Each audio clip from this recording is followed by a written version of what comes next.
How to pop up matcha drink stands make matcha quickly during busy events. They work quickly by preparing ingredients ahead of time, using pre-measured matcha, and mixing each drink in an organized station. Before the event begins, workers measure matcha into small containers so they do not need to weigh every serving. They may also prepare a concentrated matcha mixture by whisking matcha with a small amount of warm water and keeping it chilled in a food-safe container.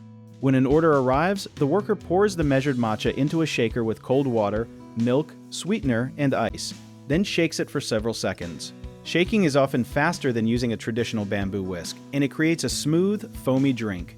Some stands use electric frothers or special mixing bottles to break up clumps even faster. The ingredients are arranged in the same order every time, so workers can repeat the process without stopping to think about each step. A little-known detail is that matcha does not dissolve completely like sugar because it is made from finely ground tea leaves, so it must be suspended evenly in liquid.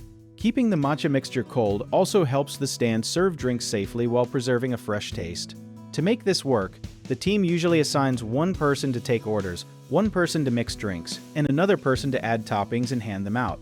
A common mistake is using very hot water, which can make matcha taste bitter, so use cool or warm water instead of boiling water. Another mistake is adding matcha directly to a full cup of cold milk, because it can float in clumps. First, mix it with a small amount of water. Some stands prepare too much matcha concentrate too early, which can cause the flavor and color to fade, so make smaller batches and keep them chilled.